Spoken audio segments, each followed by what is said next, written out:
good morning, and thank you all for making time this morning to join us on as we explore and kind of discuss our journey through code, community, and collaboration. It's been a journey and it's been somewhat in the making. But before we jump into the content, what I want to do is just run through a couple of introductions. So joining me here today, members from the Site Reliability Engineering team of Navy Federal Credit Union, Senior Principal Engineer Brian Ong, and Senior Engineer Lewis Rogo. So as we were putting these slides together, what came to mind was that not everybody may be familiar with the principle of a credit union. And I know myself, I wasn't, having kind of grown up in the UK, it's not something that I was familiar with, and definitely not until I joined Navy Federal Credit Union. And I don't want to dive into the structure of financial institutions during this talk. To be honest, the majority of it isn't relevant. But what is relevant is that a credit union doesn't have customers, it has members. And that permeates through every decision that's made within the credit union. And it's that people-centric approach which leads to this community-driven approach. Now you can see on the slide there that the credit union has been recognized for multiple people-first initiatives. But what I want to draw your attention to as well is the number of members that we have. There are 13.5 million members as of last year. This number almost had doubled in the previous 5 years. And it's this growth that drives almost universally, not just for credit unions, not just for Navy Federal, almost universally is the catalyst for automation and automation adoption within an enterprise. So with that, what we did was we went out and we sought a automation tool to help us deal with that growth. Now, we didn't operate in isolation here. There was a number of other teams across the credit union, across Navy Federal, which were struggling with the same pain points, the same struggles. And at the same time, they went out and they also sought their particular tool which fit their particular pain point at that moment. What this led to was a lot of disparate tools. And I'll be honest, Ansible wasn't the first tool that we went with. We went with Chef. But throughout all of this, what appeared was, or what arose was an opportunity to consolidate around a single tool. And this is where Ansible did emerge from the pack. Ansible, with its lessened or easier route to adoption, a shorter learning curve, the ability to write in YAML, plain text files, reduce the cognitive burden on domain teams, and also being able to call existing automation. Now that also helped accelerate teams come onto the platform. So with all that, we started to crystallize our vision around establish Ansible automation platform as the enterprise standard automation tool. Now, that's perfectly succinct, it's clear, I think it's achievable. It hits all those three, it's growth, consolidation, and we are driving towards IAC. It is a fantastic vision statement. We rolled out the tool, and crickets. Nobody wanted Ansible automation platform. Now, sorry, that was a lie. We had 1, 2, maybe early adopters. So it gave us the illusion of being successful before we came crashing to the ground. So we can safely say that was a fail. What did we do? Well, after some extensive soul searching, we looked at the product, and Brian's going to run through the product here in a moment. We can safely say it wasn't the product. That was not the issue. We had forgotten why we wanted to automate. And yes, cost was an issue. Cost was a factor, but it was not the driving factor. Throughout all this individual teams' journeys of automation, there was these silos of innovation. These silos where boilerplate code was being written over and over again. And what we wanted to do was consolidate all that and compound those benefits through a community-driven approach. So with that being said, what we did was we changed our vision statement to something maybe a little bit more wordy, a little bit longer, But by fostering this culture of openness and transparency, what we did was we focused then on the individual teams. We focused on a people-centric approach. Now I want to hand it over to Lewis and Brian as they walk us through our journey from a product-centric delivery method to a people-centric approach. Thanks, Craig. Hello, everyone. I'm Brian Ong. I'm an SRE within Navy Federal Credit Union. And now that Craig covered our vision statement for AAP, I would be remiss to not cover the mission statement for NFCU SRE's team that underpins everything that we do in our organization. So we strive to apply software engineering principles and operations to infrastructure to create ultra-scalable and highly reliable software systems. When we set out to create Ansible automation platform at scale at Navy Federal, we wanted to do so in a way that effectively embedded SRE practices and principles in both how a small team of SREs, who our user base outnumbers us about 50 to 1 currently, and also how our users of the platform consume it. So on day 0, we knew we wanted to drive the platform with both infrastructure and configuration as code. And we also wanted to drink our own champagne, so to speak. So what better tool to manage the deployment and lifecycle of AAP than Ansible itself? So we settled on a very common GitOps approach. This is probably nothing new to the majority of you, where a team of SREs will work on our backlog and features that we need to deploy to the platform through code via a pull request process. And then we have a set of continuous integration tests that kick off and perform linting, unit tests, policy as code, and we actually spin up an ephemeral Ansible automation platform and perform integration tests. And we're able to achieve that because it's all rooted in infrastructure as code. So like Craig mentioned, Ansible wasn't our first configuration management automation tool. So we had some experience with infrastructure and configuration as code, but limited experience with Ansible. So we needed to determine how we could effectively collaborate within our team on this Ansible project. So in order to solve the works on my machine issue, we adopted Docker Desktop and a common development environment with Visual Studio Code, and we married the two with the dev containers extension. In our container image that we use to manage Ansible, we have, of course, Ansible installed. We have the linters, molecule, and other helper scripts and things of that nature.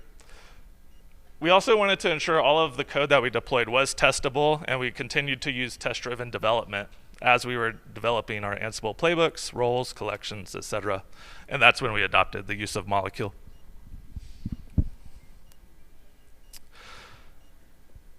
So with infrastructure as code at the forefront, this allowed us to declare our intended state of our controllers in code.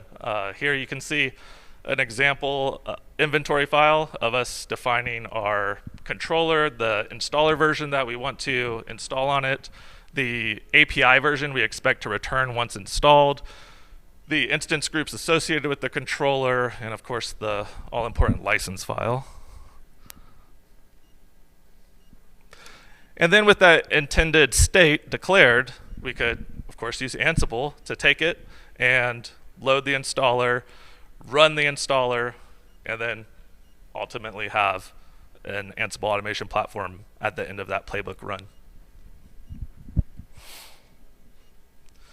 And this is what we had on day 0.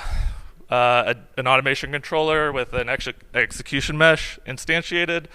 We had instance groups spread across our different data centers, each instance group having a set of execution nodes local to the data center.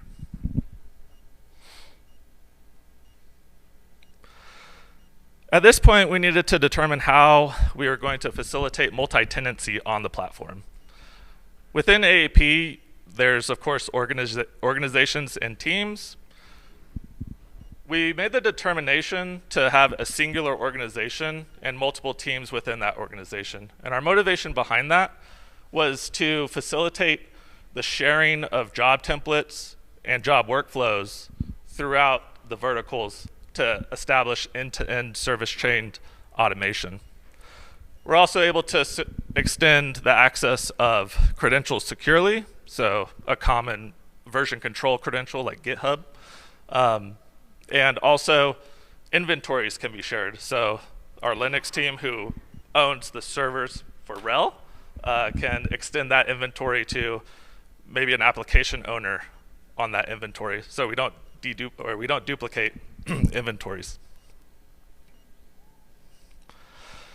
Of course, we defined all of this in code as well.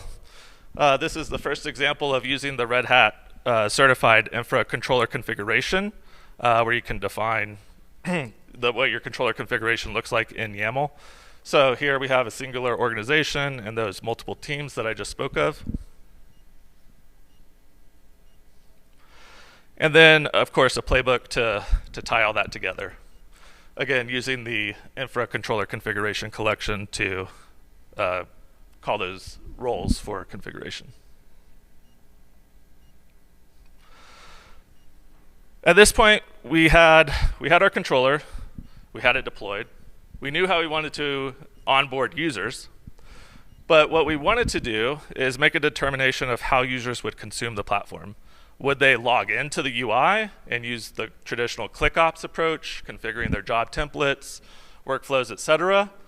Or could they make use of the controller configuration collection, define their configuration in code as well, and have us apply the same continuous integration tests to their code that we apply to our own? Going back to our mission statement, we wanted to embed SRE practices, so we chose the configuration as code route.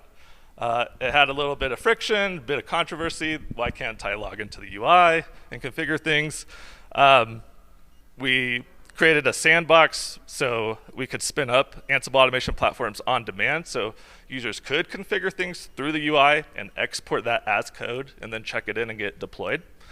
But as far as deploying their configuration into the environments, we wanted to enforce policy, proper tests, and the same practices that SRE follows. So same Git flow, just unplugging SREs and plugging in our AAP users. What does the team configuration code look like? Here's a simple example for our Linux team.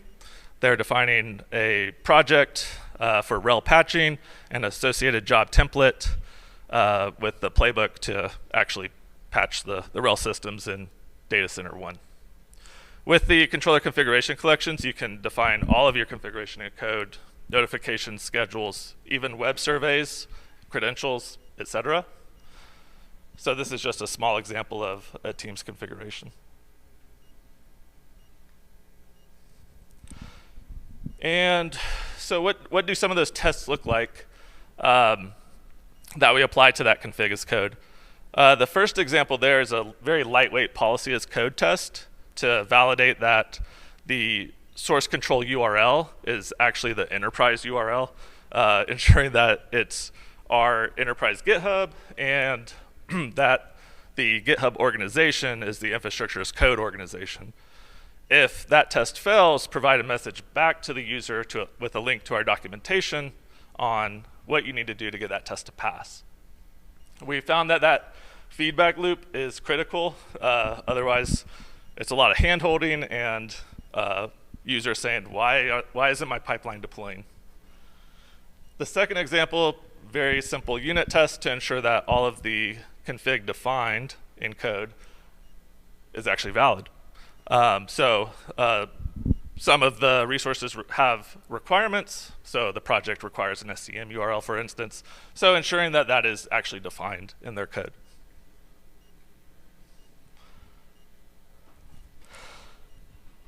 At this point, we thought we would have reached DevOps nirvana, I guess, but that was not the case. We experienced a lot of pitfalls, a lot of which have nothing to do with Ansible. when we set out to engage teams, we did so with a prescribed development environment, the same development environment that I was speaking towards earlier. We prescribed to our users to ensure all of our user base has that common development environment, and we're not troubleshooting why Ansible isn't installing on Windows subsystem for Linux, for example. So introducing them to Git was the first step. Many of our users hadn't used a version control system. What the difference is between Git and GitHub. Pipelines, this was the first introduction of continuous integration and continuous deployment to a lot of our users. And tests, that was, this still continues to be a challenging subject. So why you would drive your development with tests, how Molecule fits in, how do you write tests. There was a lot of education that had to occur in that realm. The prescription of a modern development environment. So we had to take Notepad++ out of people's hands and give them an editor in which we can use those extensions that I mentioned earlier. And we also created several in-house extensions to generate skeleton projects, code snippets, and that nature. And we thought that would be cool, but we had to answer the question, what is an extension? Why would I use one? Culture, I won't dive in too deep because Lewis will cover that in detail. But of course, that's always a huge challenge within organizations like ours. Finding the knowledge silos and trying to extract that knowledge out of those individuals into code is a challenge. But I feel like we've been successful at that, and Lewis will dive into that. And approaching teams on tools instead of meeting them where they are. So when we first approached teams, they probably thought we were treating Ansible like this utopia, this silver bullet. And we were met with, why would we do this? We already have PowerShell, Bash, Python. We're just reinventing the wheel. So we had to approach them where they are and say, you know, you don't have to refactor your automation into Ansible playbooks. We can use Ansible as this top-level orchestrator and use it as a runner for your existing automation, or to reach out to your controllers or APIs to kick off the automation you have. Our end goal is to simply provide service chaining end-to-end automation via Ansible. So without further ado, I'll hand it over to Lewis, who will go through how we built a community of practice and focused on customer engagement. Thank you, sir. All right. Can everybody hear me? All right. Thanks, Brian. And once again, good morning, everyone, or it's probably afternoon by now. For the people and community portion of today's agenda, I'm going to provide you with insights into our journey building a community around our platforms and services. So, a timeless quote, more accurately poses a question for today's agenda. If you build it, will they come? Maybe, right? So no cliffhangers today. The answer to that question is simply yes. The field of dreams is possible with a catch. You have to meet your target community where they stand and accompany them on their journey. With that in mind, I want to provide a short bit of my personal perspective from roughly an informational level debug. I joined the SRE team at Navy Federal late in 2022, taking on a role of building a community around the platforms and services we offer. At the time, we called this the customer enablement team. I was not an expert in any of these technologies, to say the least, but I was also not aware of how well that actually prepared me for the role. I was quite literally the target community, so it was very natural to meet any team we were onboarding right in place. Like most engineers who birth innovation from an ethos of laziness, I had developed many point-in-time scripted solutions for some complex challenges over the years. They always worked great, except when they didn't follow my instructions, of course. I used whatever tools were available when a challenge was presented. My code was mostly discarded once I was done with it, except for the bits I would put in a home directory somewhere to use maybe years later, or to marvel at my brilliance years later when I'm cleaning out my home directory, right? So this is a true story, of course, but one you've heard probably a million times at an increasing rate over the years. But here's my hot take. These behaviors and practices of yesterday were once incentivized. They weren't considered bad habits, so to speak. Within technical infrastructure domains, I'm sure you all can relate, it's what we had to work with, right? In a very real way, this was the sandbox environment for applying software engineering principles to infrastructure and operations. I could walk this analogy much further and scale it in multiple directions, but as I stated, I want to keep things to an informational level debug, right? So the key point is, once again, having a true understanding of where your community stands. By looking at things through this lens, I am able to appreciate all of the micro innovations and good intentions that bring a team to the table seeking to jump the gap into infrastructure as code. With that being said, I'll be covering the key elements of our success by walking through establishing and leading our customer enablement team and growing our community in a meaningful and sustainable way with a community of practice. If I can make my mouse click, that'll be good. There we go. Early in 2023, we set off on our mission to onboard teams by establishing a dedicated customer enablement team. And what you see before you are some high-level building blocks of how we went about it. So we prepared for success by creating the team and developing the initial onboarding curriculum. We already had the standardized IDE and the best practice development workflows that Brian covered for you so brilliantly. We had a plan to build on each success by committing to always being transparent, egoless, and accessible, seeking meaningful feedback during engagement retrospectives, refining and improving processes with each iteration, and documenting everything. So we're all in IT, and we all have plans to document everything, and we do our best, right?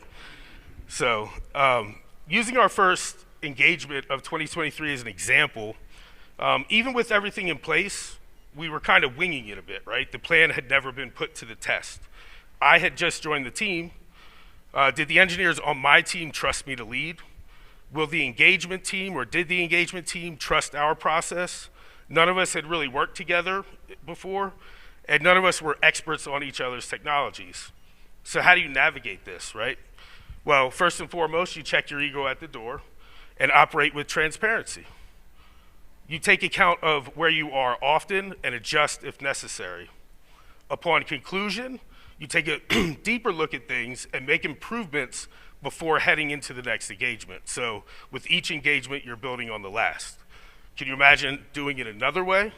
Stubbornly sticking to a plan that had never been tested, letting your ego make assumptions about customer technology, and writing off anything that doesn't fit your understanding as incompatible legacy tech, and then turning around and expecting your customer to put their ego and experience aside to embrace your technology because it's obviously the right thing to do. That probably wouldn't have worked out so well. This is just a small example, but I'm sure you all can relate in some way and consider how the right approach within your organization might scale. The key takeaway here is, once the technology is in place, you're still only beginning a journey of adoption. Do not underestimate how important acknowledging this is. You probably heard this before, but even the best products need a strong marketing and support model. That holds true within your organization when you're dealing with sister teams as well.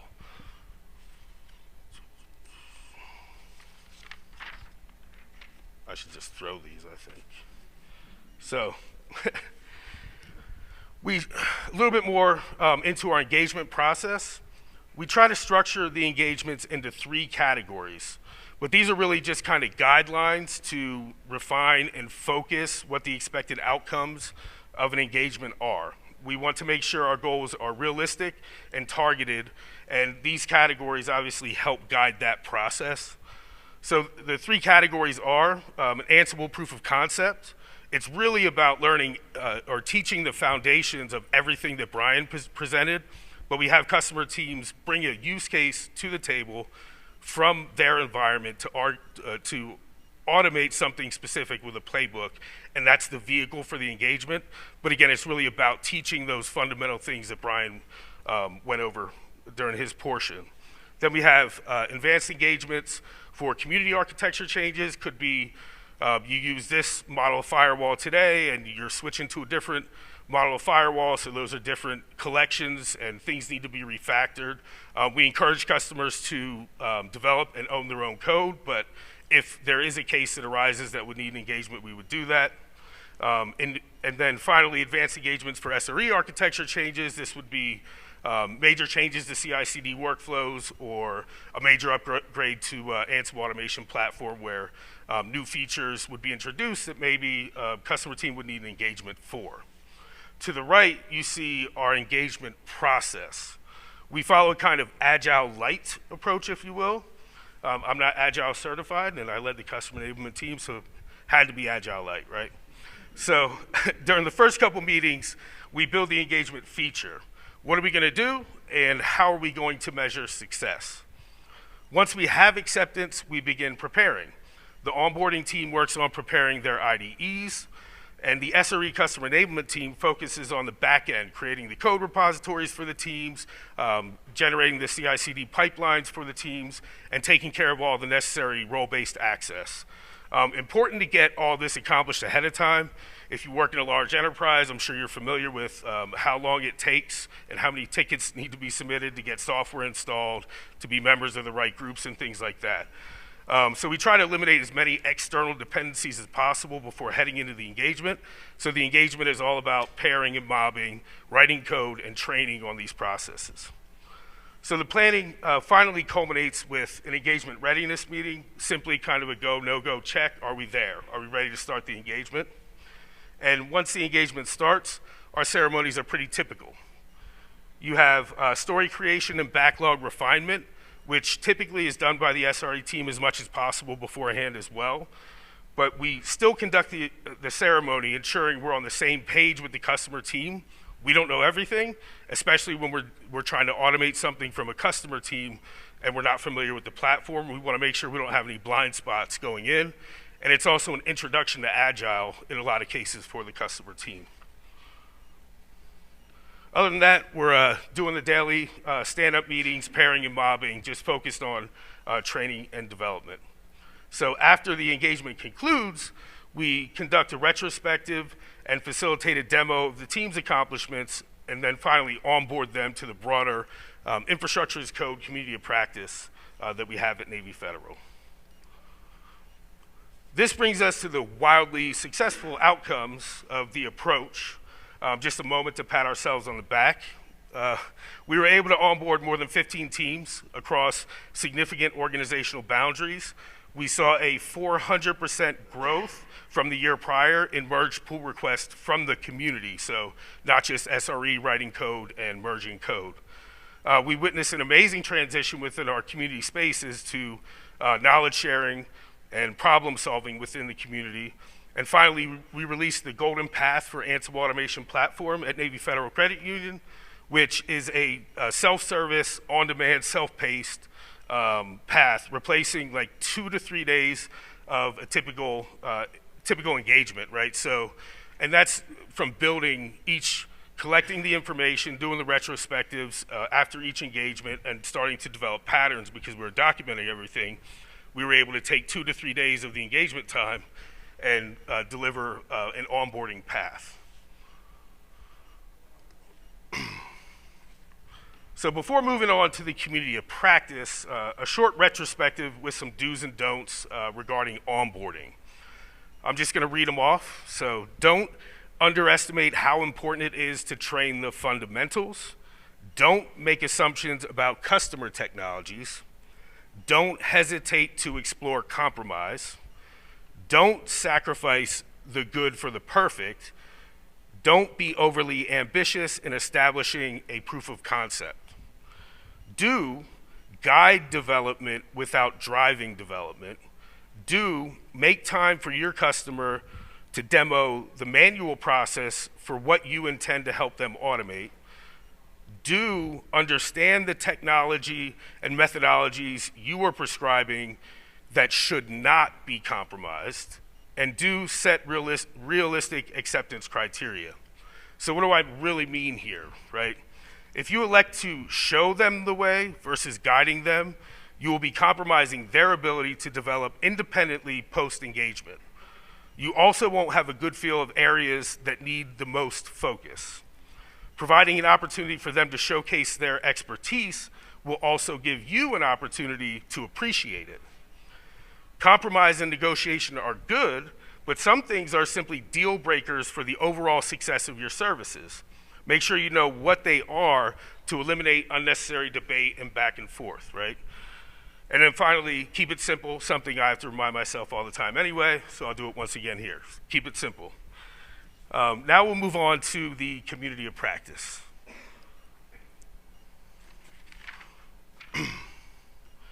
Once we were at a place in 2023 where things were rolling along with onboarding, we began the process of establishing the Infrastructure as Code community of practice.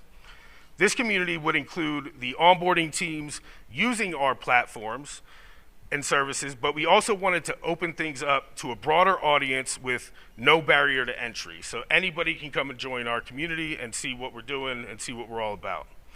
Our mission, you've heard a couple vision and mission statements today, so for the community of practice, establish the adoption of Infrastructure as Code platforms, tooling, and methodologies with a community-driven evolution toward inter-source automation of technology services across organizational boundaries. How did we put our community into practice? We hosted and continue to host monthly webinars where we invite community members to demo their success stories.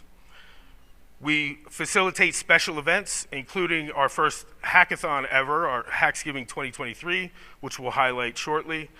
We created chat and discussion forums, and we try to promote code sharing through collaborative inter-source methods. We also brought in vendors, such as Red Hat and Mainline, in to demo and discuss timely technical topics as folks begin to scale towards production. They're doing more automation. Maybe performance tuning is a good topic to present to the community, right? Before moving on, I want to highlight how critical it is to have executive sponsors in your community if it's something you're looking at doing. Having your leadership involved to share their vision for automation and demonstrate support, it really boosts confidence and generates a lot of momentum for the community. So it's really a critical thing. So when they say a picture is worth 1,000 words, I typically take that as a challenge, and if you know me, you know that to be true. But in this case, I found a happy medium. Our thriving community was up and running in no time at all. We had over 180 plus members, 100 plus attendees on our monthly webinars, and membership spanning across all organizations, including non-IT business units. As a short example, we had somebody who emailed me that was a part-time employee, a member service representative that was going to school for cyber and said, hey, can I be a part of your community? And the answer was absolutely. Here's the invites, here's the chat space, come and join the community. And finally, the key measure of success was our Hacksgiving event to end the year, a wildly successful hackathon event. We had 15 feature submissions by cross-functional teams. We had over 100 registered participants. We had Red Hat delivering training workshops along the way for folks that registered individually. We had beta testers for our Golden Path that I mentioned earlier. We had executive panelists, and we also had special guest panelists from Red Hat and also from VMware. And our finale event, which you see some pictures of the panelist table, us, having a moment that matters, and also the from the event in the back, we had over 300 attendees, virtual and remote. So it was really very much an exciting thing to witness and be a part of as like a culminating event for this community of practice that we just started that year. So once again, if you build it, yes, they will come. As long as you understand that you aren't only building technology, you are also building a culture of community. And with that, thank you, and I'll pass it back to you, Craig.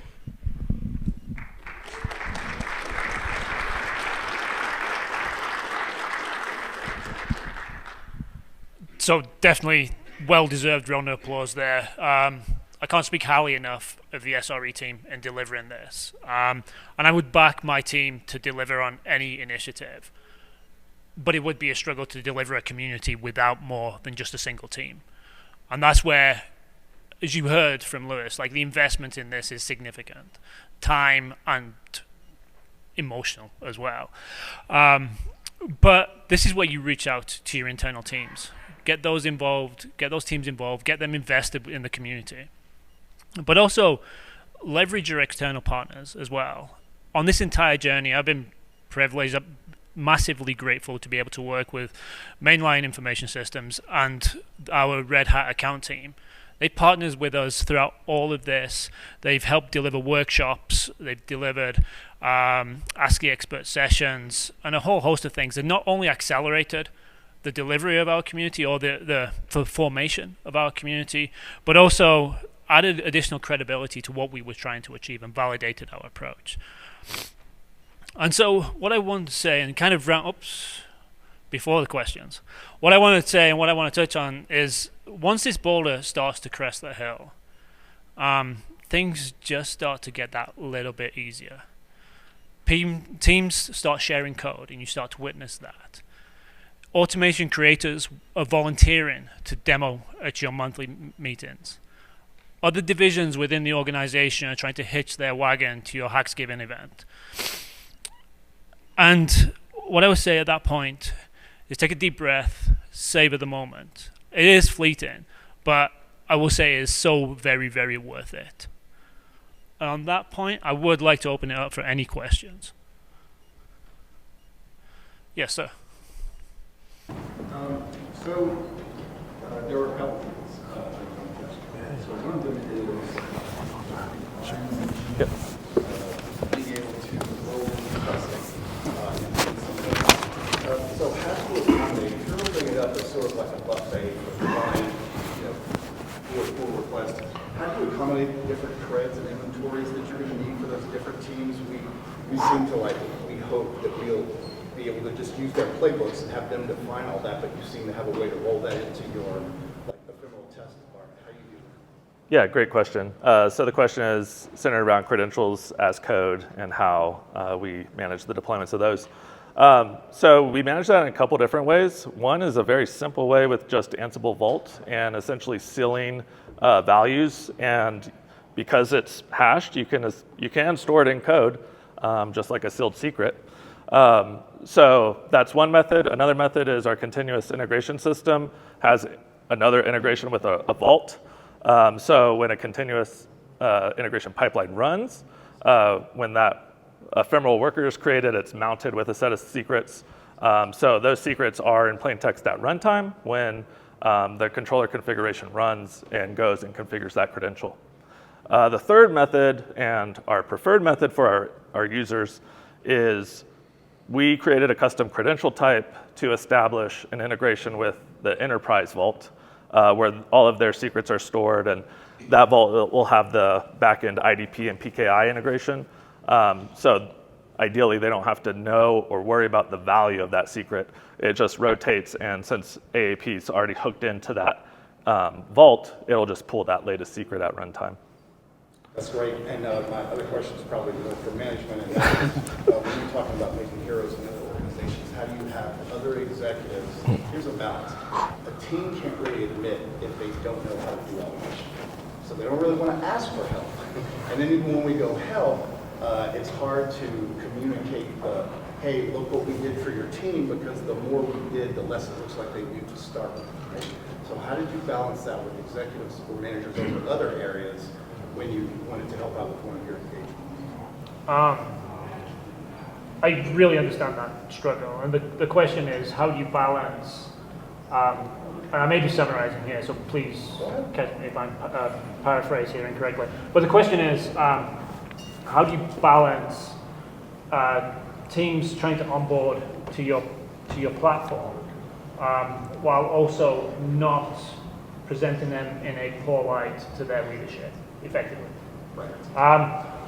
And what I would say there is kind of echo what Lewis mentioned earlier, and that's the involvement of executive leadership within the community of practice. The other side of that, and what we can do as SRE and owners of the platform, is in everything that we do, we're completely transparent.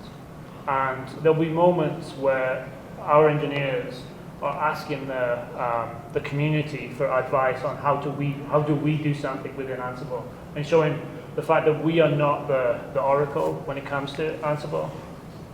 And this is all shared across the enterprise. So I think those would be the two keys, is continue to push it from a groundswell level, a grassroots level, and the community definitely helps with that. Once you have that critical mass, then I feel that starts to engender and becomes that flywheel for other teams to adopt. And executives are humans too, and they kind of want to be involved with the hot product. And if you can position Ansible as that hot product, it doesn't become a question of why you're not doing this particular task, but why are we not on the Ansible train? Yes. So I think, Lewis, you mentioned you guys onboard like 15 teams. And so how long did it take to onboard a team, right? Because I mean, it sounded like sometimes you were teaching them how to use Git, right? And then all the way they were deploying stuff and it was getting automated AP. And was that like, did you assign like 2 or 3 people to be full-time on their team? How did that kind of work, and how long did it take on average? Yep, absolutely. And I'm glad you picked up on that as well. So the question is, how long was it a typical engagement? Right. If you're like taking 2 weeks, you're in, you're out. Hey, you got the Ansible star and you're good. Yeah. Like 6 months. So our team last year in 2023, we had a dedicated customer enablement team that we established, and it was myself and as a lead and 2 engineers that would rotate. The actual engineer would rotate.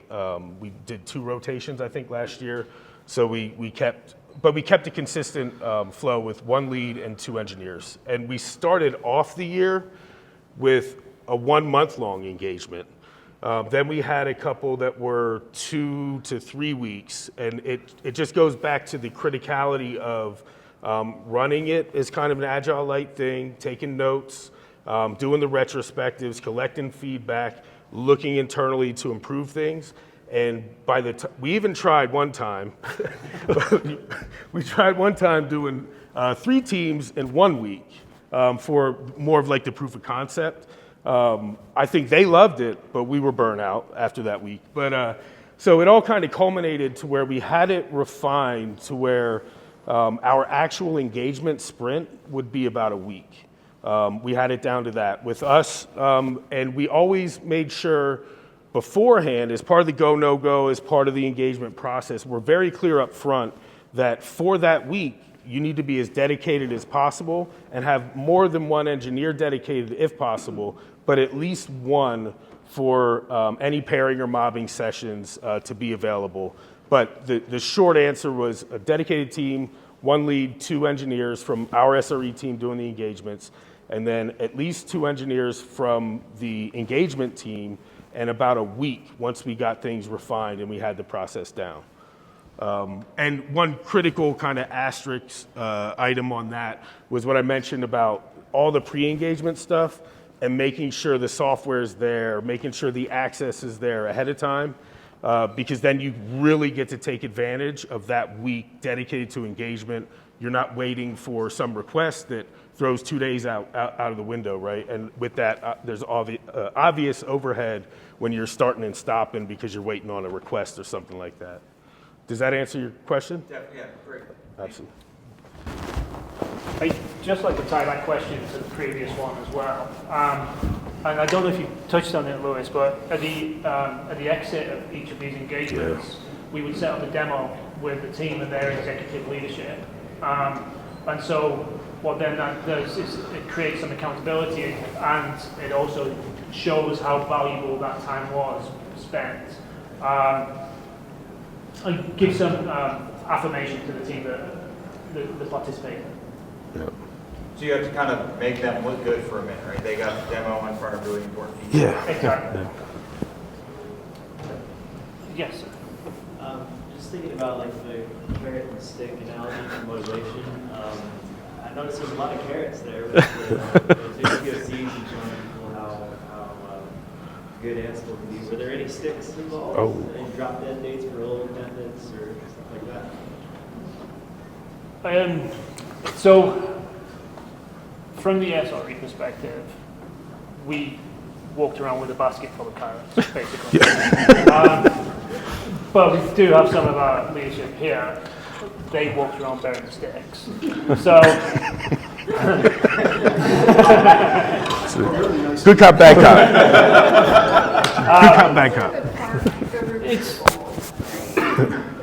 yeah, you need both sides of it. You need to have that motivator, and the stick being that drop dead line. You need to be on this, deliver this playbook by this date.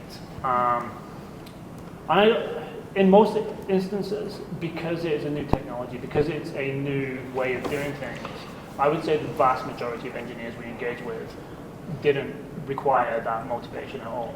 They were on board with the approach. Now, I'd say the vast majority, there's outliers there, and so we did become creative, and there's probably a conversation that we can pick up later as to how we manage that. But again, it's somewhere where we were able to pull in our external partners to help answer their questions as well. I think we're at time, but if anybody has any other questions, please grab myself, Lewis, or Brian, and we're more than happy to talk through community or Ansible at all. Thanks everybody for your time again. Thank you.